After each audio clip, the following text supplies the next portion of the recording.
வணக்கம். ஜெம் செய்திகளுக்காக நான் அரசு. இந்திய நேரப்படி காலை 8:30 மணி செய்திகள். முதலில் ஜெம் தலைப்புச் செய்திகளை காணலாம்.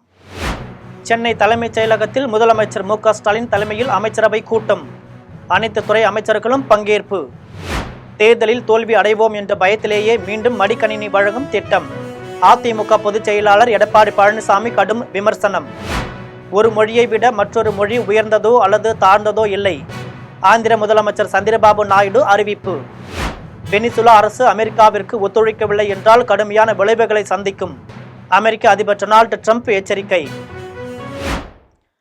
இனி விரிவான செய்திகளை காணலாம். தமிழக முதலமைச்சர் மு.க.ஸ்டாலின் தலைமையில் நடைபெறுகிற அமைச்சரவை கூட்டத்தில் அனைத்து துறை அமைச்சர்களும் கலந்து கொள்ள உள்ளனர். சென்னை தலைமைச் செயலகத்தில் முதலமைச்சர் மு.க.ஸ்டாலின் தலைமையில் அமைச்சரவை கூட்டம் நடைபெறுகிறது. கூட்டத்தில் முதலமைச்சரும் அனைத்து அமைச்சர்களும் பங்கேற்கின்றனர். இதில் கவர்னர் உரை குறித்தும் எதிர்க்கட்சிகள் வைத்துள்ள குறைகள் குற்றச்சாட்டுகளை குறித்தும் அமைச்சரவையில் விவாதிக்கப்படும் என தெரிவிக்கப்படுகிறது. மேலும் போராட்டத்தில் ஈடுபட்டு வரும் தூய்மை பணியாளர்கள் உள்ளிட்ட பல்வேறு தரப்பினரின் எதிர்பார்ப்புகளை பூர்த்தி செய்வதற்கான ஆலோசனைகளும் கூட்டத்தில் நடைபெறவுள்ளது. தேர்தலில் தோல்வி அடைவோம் என்ற பயத்திலேயே மீண்டும் மடிக்கணினி திட்டத்தையும் குடும்ப அட்டைதாரர்களுக்கு 3000 ரூபாய் வழங்கும் திட்டத்தையும் திமுக அரசு செயல்படுத்தியுள்ளது என எடப்பாடி பழனிசாமி விமர்சித்துள்ளார். கள்ளக்குறிச்சி மாவட்டம் தியாகதுருகம் அருகே வாழவந்தான்குப்பம் சாலையில் அதிமுக மகளிர் அணி எழுச்சி பொதுக்கூட்டம் நடைபெற்றது. கூட்டத்தில் கட்சியின் பொதுச் செயலாளர் எடப்பாடி பழனிசாமி பேசிய போது அதிமுக ஆட்சியில் அடிக்கல் நாட்டிய திட்டங்களைத்தான் திமுக தொடங்கி வைக்கிறது என குற்றம் சாட்டினார். மேலும் சட்டப்பேரவை தேர்தலில் தோல்வி அடைவோம் என்ற பயத்திலேயே மீண்டும் மடிக்கணினி திட்டத்தையும் குடும்ப அட்டைதாரர்களுக்கு 3000 ரூபாய் வழங்கும் திட்டத்தையும் திமுக அரசு செயல்படுத்தியுள்ளது என விமர்சித்தார். ஒரு மொழியை விட மற்றொரு மொழி உயர்ந்ததோ அல்லது தாழ்ந்ததோ இல்லை என்று ஆந்திர முதலமைச்சர் சந்திரபாபு நாயுடு தெரிவித்துள்ளார். ஆந்திர பிரதேச மாநிலம் குண்டூரில் 4வது உலக தெலுங்கு மாநாடு நடைபெற்றது. இதில் ஆந்திர முதலமைச்சர் சந்திரபாபு நாயுடு கலந்து கொண்டார். அப்போது மேடையில் பேசிய அவர் மக்கள் ஒருவருக்கு ஒருவர் அவர்களுடைய மொழிகளுக்கு மரியாதை அளிக்க வேண்டும் என்று தெரிவித்தார். ஒரு மொழியை விட மற்றொரு மொழி உயர்ந்ததோ அல்லது தாழ்ந்ததோ இல்லை என்றார். தனது தாய்மொழியில் படிக்கும் மாணவர்கள் சிறந்து விளங்குகிறார்கள் என்றும் தொழில்நுட்பம் மொழிகளை சிதைப்பதில்லை, மாறாக அவற்றை பாதுகாப்பதற்கு உதவுகிறது என்று கூறினார். குழந்தைகளுக்கு தாய்மொழியின் மீது அன்பு கொள்ள கற்றுக் கொடுக்க வேண்டும் என்று குறிப்பிட்டார். வெனிசுலா அரசு அமெரிக்காவிற்கு ஒத்துழைக்கவில்லை என்றால் அந்த நாடு கடுமையான விளைவுகளை சந்திக்கும் என்று அமெரிக்க அதிபர் டொனால்டு ட்ரம்ப் எச்சரிக்கை விடுத்துள்ளார். வெனிசுலா மீது திடீர் தாக்குதல் நடத்திய அமெரிக்கா அந்நாட்டு அதிபர் நிக்கோலஸ் மதுரோ மற்றும் அவரது மனைவியை சிறைப்பிடித்து அமெரிக்கா அழைத்து வந்தது. இதையடுத்து வெனிசுலா உயர்நீதிமன்ற உத்தரவுப்படி துணை அதிபர் டெல்சி ரோட்ரிக்ஸ் அந்நாட்டின் இடைக்கால அதிபராக பொறுப்பேற்றார். இந்நிலையில் அதிபர் ட்ரம்ப் செய்தியாளர்களை சந்தித்து பேசிய போது வெனிசுலா அரசு அமெரிக்காவிற்கு ஒத்துழைக்கவில்லை என்றால் அந்த நாடு கடுமையான விளைவுகளை சந்திக்க நேரிடும் என்று எச்சரிக்கை விடுத்தார். தொடர்ந்து பேசிய அதிபர் ட்ரம்ப் சிறைப்பிடிக்கப்பட்டுள்ள நிக்கோலஸ் மதுரோ மீதான குற்றச்சாட்டுகள் நிரூபிக்கப்பட்டுள்ளதால் அவருக்கு நிச்சயம் தண்டனை கிடைக்கும் என்று தெரிவித்தார். மேலும் அமெரிக்காவிற்கு எதிராக செயல்பட்டால் கொலம்பியா மற்றும் மெக்சிகோ நாடுகள் மீதும் இராணுவ நடவடிக்கை எடுக்கப்படலாம் என்றும் ட்ரம்ப் தெரிவித்தார். இந்த எச்சரிக்கையை அடுத்து இடைக்கால அதிபர் டெல்சி ரோட்ரிக்ஸ் செய்தியாளர்களை சந்தித்து பேசிய போது வெனிசுலா தனது இயற்கை வளங்களை பாதுகாக்கும் என்றும் இரு நாடுகளுக்கும் இடையே கண்ணியமான உறவை ஏற்படுத்த முன்னுரிமை அளிக்கப்படும் என்றும் குறிப்பிட்டார். மயிலாடுதுறையில் உள்ள அரசு கல்லூரியில் மாணவர்களுக்கு விலையில்லா மடிக்கணினிகளை அமைச்சர் மெய்யநாதன் வழங்கினார். மயிலாடுதுறை மாவட்டம் தருமபுரம் ஞானாம்பிகை அரசு பெண்கள் கல்லூரியில் மாணவர்களுக்கு விலையில்லா மடிக்கணினி வழங்கும் விழா நடைபெற்றது. இந்த விழாவில் பிற்படுத்தப்பட்டோர் நலத்துறை அமைச்சர் சிவா வி மெய்யநாதன் கலந்து கொண்டு மாணவர்களுக்கு மடிக்கணினிகளை வழங்கினார். இந்நிகழ்வில் மாவட்ட ஆட்சியர் ஸ்ரீகாந்த், நாடாளுமன்ற உறுப்பினர் சுதா, சட்டமன்ற உறுப்பினர்கள் ராஜகுமார், நிவேதா முருகன், பன்னீர்செல்வம் ஆகியோர் கலந்து கொண்டனர். மடிக்கணினியை கல்வி மற்றும் பொது அறிவு வளர்ச்சிக்காக சிறப்பாக பயன்படுத்துமாறு முன்னாள் அமைச்சர் பொன்முடி தெரிவித்துள்ளார். விழுப்புரம் மாவட்டம் அரசு சட்டக்கல்லூரியில் மாவட்ட ஆட்சியர் ஷேக் அப்துல் ரஹ்மான் தலைமையில் அரசின் இலவச மடிக்கணினி வழங்கும் விழா நடைபெற்றது. விழாவில் நாடாளுமன்ற உறுப்பினர் துரை ரவிக்குமார், முன்னாள் அமைச்சர் பொன்முடி, சட்டமன்ற உறுப்பினர்கள் லட்சுமணன், அந்தியூர் சிவா ஆகியோர் பங்கேற்று மாணவர்களுக்கு மடிக்கணினிகளை வழங்கினர். தொடர்ந்து முன்னாள் அமைச்சர் பொன்முடி விழாவில் பேசிய போது மடிக்கணினியை கல்வி மற்றும் பொது அறிவு வளர்ச்சிக்காக சிறப்பாக பயன்படுத்துமாறு மாணவர்களை கேட்டுக்கொண்டார். மேலும் மாணவர்களின் டிஜிட்டல் திறன்களை மேம்படுத்தி தொழில்நுட்ப வளர்ச்சி அடைய உதவும் முக்கியமான திட்டமாக இது அமைகிறது என்று தெரிவித்தார். மயிலாடுதுறையில் புனரமைப்பு செய்யப்பட்ட சாரங்கபாணி நினைவு ரயில்வே மேம்பாலத்தை பிற்படுத்தப்பட்டோர் நலத்துறை அமைச்சர் மெய்யநாதன் பொதுமக்களின் பயன்பாட்டிற்கு திறந்து வைத்தார். மயிலாடுதுறையில் புனரமைப்பு செய்யப்பட்ட பழமையான சாரங்கபாணி நினைவு ரயில்வே மேம்பாலத்தை பிற்படுத்தப்பட்டோர் நலத்துறை அமைச்சர் மெய்யநாதன் பொதுமக்களின் பயன்பாட்டிற்கு திறந்து வைத்தார். தொடர்ந்து வாகன போக்குவரத்தை கொடியசைத்து துவங்கி வைத்து பொதுமக்களுக்கு இனிப்புகள் வழங்கினார். இதனைத் தொடர்ந்து அமைச்சர் மெய்யநாதன் செய்தியாளர்களை சந்தித்து பேசிய போது, மக்கள் பயன்பாட்டிற்காக மேம்பாலம் திறக்கப்பட்டுள்ளது என்றும் எஞ்சிய ஒரு சில பணிகள் 10 நாட்களில் சரி செய்யப்படும் என்றும் தெரிவித்தார். கடந்த 3 மாதங்களாக போக்குவரத்து நெரிசல் சிக்கி தவித்து வந்த பொதுமக்கள் பயன்பாட்டிற்கு பாலம் திறக்கப்பட்டதால் அனைத்து தரப்பினரும் மகிழ்ச்சி அடைந்துள்ளதாக கூறினார். இந்நிகழ்ச்சியில் மாவட்ட ஆட்சியர் ஸ்ரீகாந்த், நாடாளுமன்ற உறுப்பினர் சுதா, சட்டமன்ற உறுப்பினர்கள் ராஜகுமார், நிவேதா முருகன், திமுக நிர்வாகிகள் பலர் கலந்து கொண்டனர். 1973ஆம் ஆண்டு பூம்புகார மாற்று பூம்புகார் கலைக்குணம் உட்பட பல்வேறு சிற்ப வேலைகள் இங்கே நடைபெற்றது. முத்தமிழறிஞர் தலைவர் கலைஞர் ஆட்சிக்கு பிறகு கடந்த 10 வருஷம் அதெல்லாம் யாருமே கண்டுக்கல. நம்ம முதலமைச்சர் வந்தார். இதே மாதிரி 2023 50 வருஷத்துக்கு பிறகு 23 கோடி ரூபாயில இன்றைக்கு அந்த புதுப்பிக்கின்ற பணிகள், புதிய பணிகள் நடைபெற்றுக் கொண்டிருக்கிறது. வளரும் போதே பாலூட்ட வேண்டும், வளர்ந்த பிறகு பாலூட்ட தேவையில்லை என்று தமிழக அரசின் மடிக்கணினி வழங்கும் திட்டம் குறித்து செங்கோட்டையன் கருத்து கூறியுள்ளார். கோவை விமான நிலையத்தில் தாவேக தலைமை நிலைய ஒருங்கிணைப்பாளர் செங்கோட்டையன் செய்தியாளர்களிடம் பேசினார். அப்போது தமிழக அரசு மாணவர்களுக்கு மடிக்கணினி வழங்கும் திட்டம் பற்றி செய்தியாளர்கள் கருத்து கேட்டனர். அதற்கு பதிலளித்த செங்கோட்டையன் 5 ஆண்டுகளுக்கு முன்பே வழங்க வேண்டியதை இப்போது வழங்குவது பொருத்தமல்ல என்றார். மேலும் ஜனநாயகன் திரைப்பட தணிக்கை சான்றிதழ் தொடர்பாக எழுப்பிய வினாவுக்கு திரைப்படம் வெளியாவதை தடுத்தால் அது அவர்களுக்கே பாதகமாக முடியும் என தெரிவித்தார்.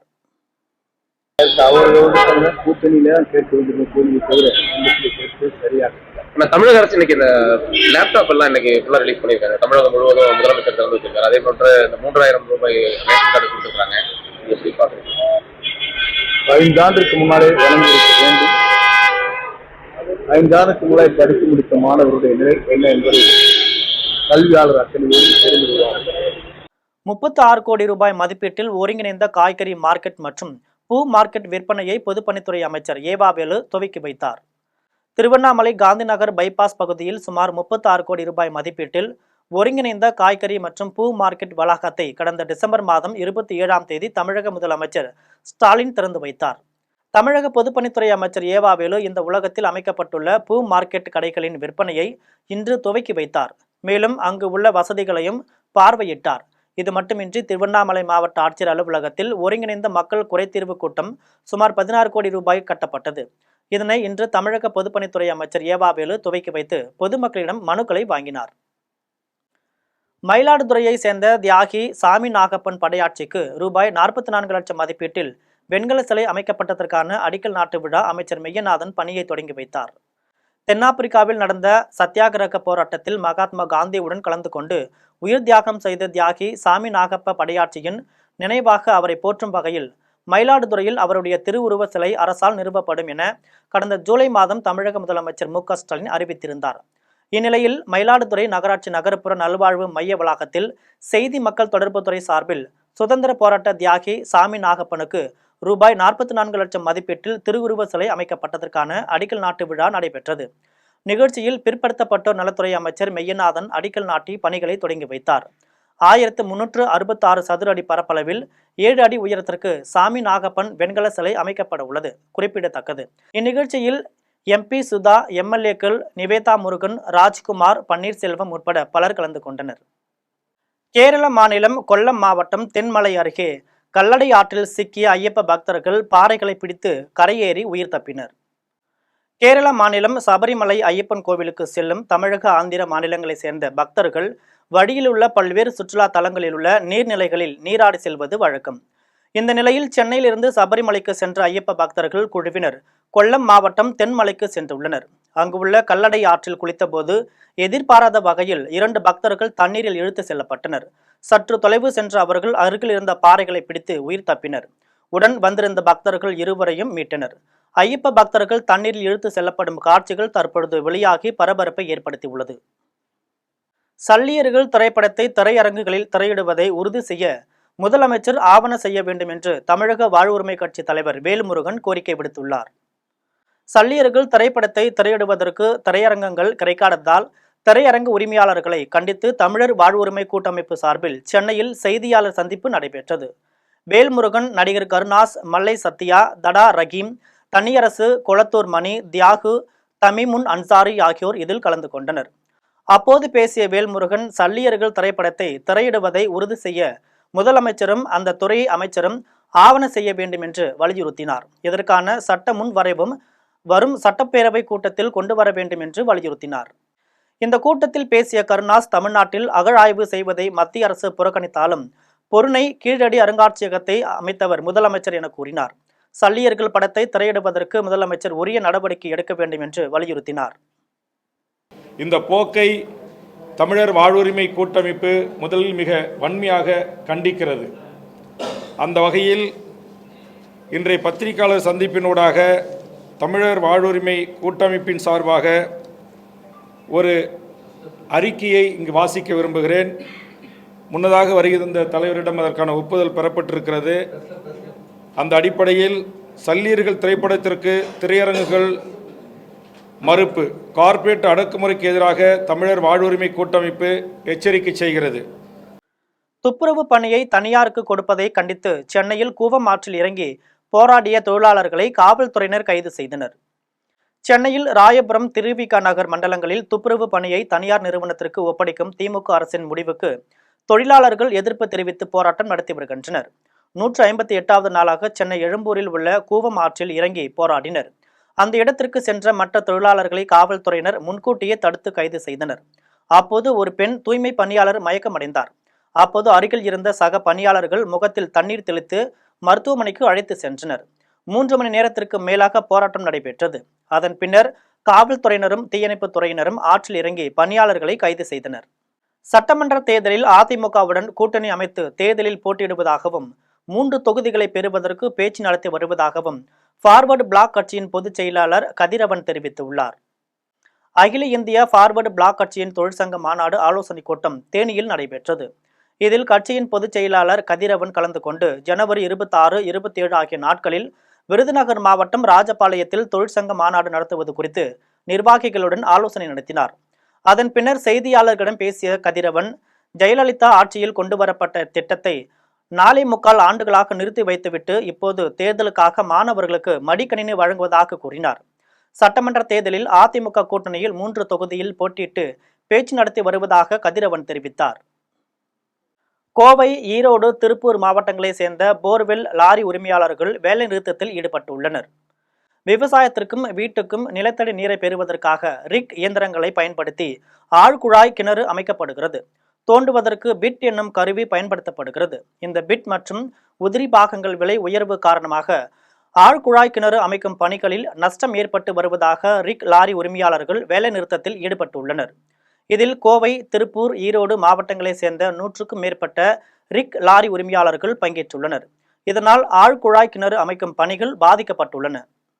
பாதுகாக்க முடியும். இந்த தொழில், இந்த வண்டியை நம்பி ஒவ்வொரு வண்டியிலையுமே 15 குடும்ப வாழ்வாதாரத்தில் போயிட்டு இருக்கு. இந்த வண்டி தொழிலை நம்பி ஒவ்வொரு வண்டியிலையுமே 10 குடும்பங்க, குறைஞ்சபட்சம் 10 குடும்பங்க வாழ்வாதாரத்தில் இயங்கிட்டு இருக்குது இந்த வண்டி. அப்படி இருக்கிற சூழ்நிலையில் டெய்லியுமே 10,000 15,000 வரைக்குமே ஒவ்வொரு வண்டியும் இப்போ நட்டத்தில் இயங்கிட்டு இருக்கு. அதை சரி செய்யணும்னா 105 ரூபா ரேட்டு வச்சு ஓட்டினா தான் எங்களுக்கு கட்டுப்படி ஆகும். அப்படி கொடைக்கானலில் அரசு நிலத்தில் குடிசை போட்டு இருக்கும் மக்கள் தங்களுக்கு வீட்டுமனை பட்டா வழங்க வேண்டும் என்று கோரிக்கை விடுத்துள்ளனர். திண்டுக்கல் மாவட்டம் கொடைக்கானல் வில்பட்டி ஊராட்சிக்கு உட்பட்ட குருசாமி பள்ளத்தில் அரசு புறம்போக்கு நிலத்தில் 60க்கும் மேற்பட்ட குடும்பத்தினர் குடிசை அமைத்து வாழ்ந்து வருகின்றனர். இவர்கள் கொடைக்கானலிலேயே பிறந்து வளர்ந்து வரும் நிலையில் குடியிருக்க நிலையான சொந்த வீடு இல்லாமல் வாடகை வீடுகளில் குடியிருக்க வேண்டியுள்ளது. பிறந்த ஊரில் சொந்த வீடு இல்லாமல் மிகவும் வேதனை அடைந்து வருவதால் அரசு அதிகாரிகள் ஆய்வு செய்து தங்களுக்கு வீட்டுமனை பட்டா வழங்கி அடிப்படை வசதிகளை செய்து தர வேண்டும் என கோரிக்கை விடுத்துள்ளனர். பண்ண சொல்லி இன்னொரு வீட்டுக்கு போக வேண்டிய சூழ்நிலை ஆயிடுது. அங்கே போய் ஒரு 6 மாதம் இருக்கும். அங்கேருந்து பிள்ளைகளை ஸ்கூலுக்கு அனுப்புறது ரொம்ப தூரமாக இருக்குது. அதே மாதிரி அங்கே கொஞ்ச நாள் இருக்கணும், அவங்க கொஞ்சம் வாடகை அவங்களும் ரேட்டை ஏற்றிட்டனால அங்கங்கே நாங்கள் அப்படியே சட்டி பானையெல்லாம் தூக்கிட்டு அலைய வேண்டியதாக இருக்குது. அதே மாதிரி இந்த பெரிய பெரிய கோடீஸ்வரங்கள்லாம் எனக்குலாம் பக்கத்துலலாம் இந்த இடங்களெல்லாம் இப்போ இது பண்ணி நிறைய பில்டிங்லாம் கட்டி எப்படி இருக்காங்க பார்த்தீங்களா, அங்கே அவங்களாம் இருக்காங்க. ஆனால் வேலூர் மாவட்டம் குடியாத்தத்தில் பழுதடைந்துள்ள காவல் நிலையங்களை இடித்துவிட்டு புதிய கட்டிடம் கட்டி கொடுக்க வேண்டும் என்று சமூக ஆர்வலர்கள் கோரிக்கை விடுத்துள்ளனர். குடியாத்தத்தில் பல ஆண்டுகளாக ஒருங்கிணைந்த கட்டிடத்தில் செயல்பட்டு வந்த நகர, ஊரக, மகளிர் காவல் நிலையங்கள் பழுதடைந்ததால் மழைக்காலங்களில் கோப்புகள் நனைந்து வீணாகி வந்தன. இதையடுத்து காவலர் குடியிருப்பு பகுதியில் காவல் நிலையங்கள் மாற்றப்பட்டு இயக்கி வருகின்றன. இந்த நிலையில் இடப்பற்றாக்குறையால் ஆட்கள் விசாரணைக்கு அழைத்து வருவதிலும் புகார் பெறுவதிலும் சிரமம் ஏற்படுகிறது. பெண் காவலர்களுக்கு தேவையான அடிப்படை வசதிகள் இல்லாமலும் உள்ளது. இதனால் பழுதடைந்த காவல் நிலைய கட்டிடத்தை இடித்துவிட்டு புதிய கட்டிடம் கட்டிக் கொடுக்க வேண்டும் என்று சமூக ஆர்வலர்கள் கோரிக்கை விடுத்துள்ளனர். தற்போது காவல்துறையினர் கைதிகளை அழைத்து முறையாக விசாரணை செய்ய போதுமான சிறை வசதிகளும் விசாரணை செய்யக்கூடிய இடங்களும் போதுமானதாக இல்லை. மேலும் பெண் காவலர்களுக்கு இயற்கை உபாதைகளை கழிப்பதற்கு போதுமான வசதிகளும் இல்லை. பொதுமக்களும் காவல்துறையினர் அருகே புகார் கொடுப்பதற்கு போதுமான தங்கும் வசதிகளும் இல்லாத மிகவும் பெரும் அவதியுற்ற சூழ்நிலையில் காவல்துறையினர் தள்ளப்பட்டுள்ளனர். சேலம் மாவட்டம் தலைவாசல் அடுத்த வீரகனூரில் காணாமல் போனதாக தேடப்பட்டவர் கிணற்றில் சடலமாக மீட்கப்பட்டார். தலைவாசல் அடுத்த வீரகனூரை சேர்ந்த கணேசன் என்பவர் கடந்த சில நாட்களுக்கு முன்பு வீட்டிலிருந்து வெளியே சென்றவர் மீண்டும் வீடு திரும்பவில்லை. இதையடுத்து கணேசனின் மனைவியும் உறவினர்களும் பல்வேறு இடங்களில் தேடியும் கிடைக்கவில்லை. இந்த நிலையில் கணேசனின் மனைவி செந்தமிழ் செல்வி வீரகனூர் காவல் நிலையத்தில் புகார் அளித்துள்ளார். இது குறித்து காவல்துறையினர் வழக்கு பதிந்து விசாரித்து வந்தனர். இந்நிலையில் அவர்களின் தோட்டத்தில் பயன்பாடற்று கிடந்த கிணற்றில் கணேசன் சடலமாக கிடப்பது தெரிய வந்தது. அங்கு சென்ற காவல்துறையினர் கெங்கவள்ளி தீயணைப்பு துறையினரின் உதவியுடன் கணேசனின் உடலை மீட்டு கூராய்விற்கு ஆத்தூர் அரசு மருத்துவமனைக்கு அனுப்பி வைத்தனர். வளர்ப்பு நாய்களை கொன்றவர்கள் மீது உரிய நடவடிக்கை எடுக்க கோரி மதுரை மாவட்ட ஆட்சியரிடம் தொழிலாளி ஒருவர் மனு அளித்துள்ளார். மதுரை மாவட்டம் உசிலம்பட்டியில் அரிசி ஆலையில் பணியாற்றி வரும் மணி என்பவர் குடோனில் தனது பாதுகாப்பிற்காக 3 நாய்களை வளர்த்து வந்துள்ளார். இந்நிலையில் அதே பகுதியை சார்ந்த ஜவஹர் என்பவர் மணியின் சாதி பெயரை கூறி இழிவுபடுத்தியதும் அவதூறு பேசி துன்புறுத்தி வந்ததோடு கொலை மிரட்டல் விடுத்துள்ளார். இதையடுத்து 2 நாட்கள் வெளியூர் சென்று திரும்பிய மணி தனது நாய்களை காணாததால் அங்கிருந்த கண்காணிப்பு கேமராவில் ஆய்வு செய்த போது நாய்களை கொன்றிருப்பது தெரிய வந்தது. இது குறித்து உசிலம்பட்டி காவல் நிலையத்தில் புகார் அளித்தும் எந்த நடவடிக்கையும் எடுக்கவில்லை. இதனால் நாய்களை கொன்றவர்கள் மீது உரிய நடவடிக்கை எடுக்க கோரி மணி மாவட்ட ஆட்சியரிடம் மனு அளித்துள்ளார். திண்டுக்கல் மாவட்டம் வேடசந்தூரில் சமநீதி புரட்சி கழகத்தின் செயற்குழு கூட்டம் நடைபெற்றது. சமநீதி புரட்சி கழகத்தின் தலைமை ஒருங்கிணைப்பாளர் ஈஸ்வரன் தலைமையில் நடைபெற்ற கூட்டத்தில் சட்டமன்ற தேர்தலில் நல்லாட்சி அமைந்திட அயராது பாடுபட வேண்டும் என்று தீர்மானம் நிறைவேற்றப்பட்டது. இதில் கட்சியின் பொதுச் செயலாளர் அப்துல் சலாம் முனியாண்டி, மாவட்ட பொறுப்பாளர் முருகானந்தம் ஆகியோர் கலந்து கொண்டனர். இந்திய தொழிலாளர் கட்சியின் சார்பில் பல்வேறு கோரிக்கைகள் வலியுறுத்தி இந்திய தொழிலாளர் கட்சியின் சார்பில் ஆர்ப்பாட்டத்தில் ஈடுபட்டனர். பெரம்பலூர் மாவட்ட ஆட்சியர் அலுவலகம் முன்பு இந்திய தொழிலாளர் கட்சியின் சார்பில் ஆர்ப்பாட்டம் நடைபெற்றது. இதில் மாநில தலைவர் ஈஸ்வரன் தலைமை வகித்தார். இந்த ஆர்ப்பாட்டத்தில் அமைப்பு சாரா தொழிலாளர்களுக்கு பொங்கல் போனஸ் ரூபாய் 5000 வழங்கிட வேண்டும், மண்பாண்ட தொழிலாளர்கள் உற்பத்தி செய்யும் மண்பானைகளை தமிழக அரசே கொள்முதல் செய்ய வேண்டும், மேலும் மலைக்குறவர் இன மக்கள் உற்பத்தி செய்யும் மூங்கில் கூடைகளையும் அரசு கொள்முதல் செய்ய நடவடிக்கை எடுக்க வேண்டும் உள்ளிட்ட பல்வேறு கோரிக்கைகளை வலியுறுத்தி கோஷங்கள் எழுப்பினர். இந்நிகழ்வில் தங்களது கோரிக்கைகளை மாவட்ட ஆட்சியரிடம் மனுவாக கொடுத்துவிட்டு போராட்டத்தில் ஈடுபட்டவர்கள் அங்கிருந்து கலைந்து சென்றனர். இதில் அமைப்பு சாரா தொழிலாளர்கள் மற்றும் மண்பாண்டம் மலைக்குறவர் இன மக்கள் திரளாக கலந்து கொண்டனர். மாரத்தான் போட்டியில் பங்கேற்ற கரம்பக்குடியை சேர்ந்த வாலிபர் மாரடைப்பால் மயங்கி விழுந்து பரிதாபமாக உயிரிழந்த நிலையில் அரசு உரிய நிவாரணம் மற்றும் 4 மாத கர்ப்பிணியாக உள்ள உயிரிழந்த வாலிபரின் மனைவிக்கு அரசு வேலை வழங்கிட உறவினர்கள் கண்ணீர் மல்க கோரிக்கை விடுத்துள்ளனர். புதுக்கோட்டை மாவட்டம் தீத்தானிப்பட்டியை சேர்ந்தவர் மகன் சரத்குமார். இவர் சென்னையில் உள்ள தனியார் நிறுவனத்தில் வேலை செய்து வருகிறார். இவருக்கு கடந்த ஆண்டு ஹரிணி என்ற பெண்ணுடன் திருமணம் நடைபெற்று ஹரிணி 4 மாத கர்ப்பிணியாக உள்ளார். சரத்குமார் சிறு வயது முதலே ஓட்டப்பந்தயம் உள்ளிட்ட தடகள விளையாட்டுப் போட்டிகளில் ஆர்வம் உள்ளவராக திகழ்ந்து பல்வேறு இடங்களில் நடைபெற்ற மாரத்தான் போட்டிகளில் பங்கேற்று பல பரிசுகளும் பெற்றுள்ளார். இந்நிலையில் சென்னையில் நடைபெற்ற 14வது மாரத்தான் போட்டியை அமைச்சர் மா சுப்பிரமணியன் கொடியசைத்து தொடங்கி வைத்தார். இந்த போட்டியில் சரத்குமார் தனியார் நிறுவனத்தின் சார்பில் கலந்து கொண்டதாக கூறப்படுகிறது. இதில் 21 கிலோமீட்டர் தூரம் கொண்ட அரை மாரத்தான் போட்டியில் பங்கேற்ற சரத்குமார் இலக்கை அடையும் நெருங்கும் தருவாயில் மயங்கி கீழே விழுந்துள்ளார். அருகில் இருந்தவர்கள் அவரை மீட்டு அரசு மருத்துவமனைக்கு கொண்டு சென்றனர். அவரின் உடலை பரிசோதித்த மருத்துவர்கள் சரத்குமார் ஏற்கனவே உயிரிழந்து விட்டதாக தெரிவித்தனர். இந்த செய்தி அறிந்த கர்ப்பிணி மனைவி ஹரிணி மற்றும் சரத்குமாரின் தாய் தந்தையர் கதறி அழுதனர்.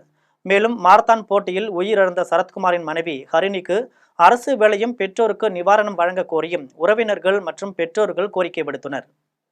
எதுக்குன்னே தெரியல. அது மாரத்தான் அதுக்கான பேட்ஜு இல்லை மாரத்தான் கலந்துக்கிட்டவங்க எங்களோட உள்ள கம்பெனி அந்த நடத்தின நிறுவனமோ அது நடத்தின அதிகாரிகளோ அந்த பிரேத பரிசோதனைக்கு வந்து எங்கள் யாருமே கலந்துக்கலை. நாங்களும் எங்கள் உறவினர்களும் சரத்குமாரோட நண்பர்கள் மட்டும்தான் பிரேத பரிசோதனையில் ராயப்பேட்டை ஜிஹெச்சில் இருக்கிறோம்.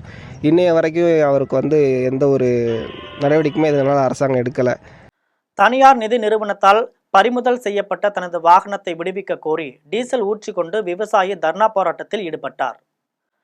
திருவண்ணாமலை மாவட்டம் வந்தவாசி அடுத்த ராமசமுத்திரம் கிராமத்தை சேர்ந்தவர் சுதாகர். விவசாயியான இவர் வந்தவாசியில் இயங்கி வரும் தனியார் நிறுவனத்தில் டாடா ஏசி வாகனத்திற்கான லோன் வாங்கினார். 3 ஆண்டுகளுக்கு மேலாக மாதம் ஒன்றுக்கு 14,050 ரூபாய் கட்டி வந்துள்ளார். பிறகு ஏற்பட்ட குடும்ப சூழ்நிலை காரணமாக 3 மாதங்களாக தவணை கட்ட இயலாததால் நிறுவனத்தின் அலுவலர்கள் டாடா ஏசி வாகனத்தை சுதாகருக்கு தெரியாமல் எடுத்து வந்துவிட்டனர். இதைத் தொடர்ந்து சுதாகர் என்பவர் வாகனத்தை விடுவிக்க கோரி டீசலை தன் மீது ஊற்றிக்கொண்டு பொட்டி நாயுடு தெருவில் தரையில் படுத்து உருண்டு தர்ணாவில் ஈடுபட்டார். தகவலை அறிந்து வந்த வந்தவாசி தெற்கு காவல்துறை தகவல் தெரிவிக்கப்பட்டு மேற்படி பிரச்சனை பேச்சுவார்த்தையின் அடிப்படையில் தீர்வு காணப்பட்டது. இதனால் அந்த பகுதியில் பெரும் பரபரப்பு ஏற்பட்டது. மீண்டும் ஜெம் தலைப்புச் செய்திகள். சென்னை தலைமைச் செயலகத்தில் முதலமைச்சர் மு.க. ஸ்டாலின் தலைமையில் அமைச்சரவை கூட்டம். அனைத்து துறை அமைச்சர்களும் பங்கேற்பு. தேர்தலில் தோல்வி அடைவோம் என்ற பயத்திலேயே மீண்டும் மடிக்கணினி வழங்கும் திட்டம். அதிமுக பொதுச் செயலாளர் எடப்பாடி பழனிசாமி கடும் விமர்சனம். ஒரு மொழியை விட மற்றொரு மொழி உயர்ந்ததோ அல்லது தாழ்ந்ததோ இல்லை. ஆந்திர முதலமைச்சர் சந்திரபாபு நாயுடு அறிவிப்பு. வெனிசுலா அரசு அமெரிக்காவிற்கு ஒத்துழைக்கவில்லை என்றால் கடுமையான விளைவுகளை சந்திக்கும். அமெரிக்க அதிபர் டொனால்டு ட்ரம்ப் எச்சரிக்கை. இத்துடன் ஜெம் செய்திகள் நிறைவடைகின்றன. மீண்டும் ஜெம் செய்திகள் மதியம் 1:30 மணிக்கு. உடனுக்குடன் செய்திகளை காண gemlive.tv என்ற இணையதளத்தில் இணைந்திருங்கள். நன்றி, வணக்கம்.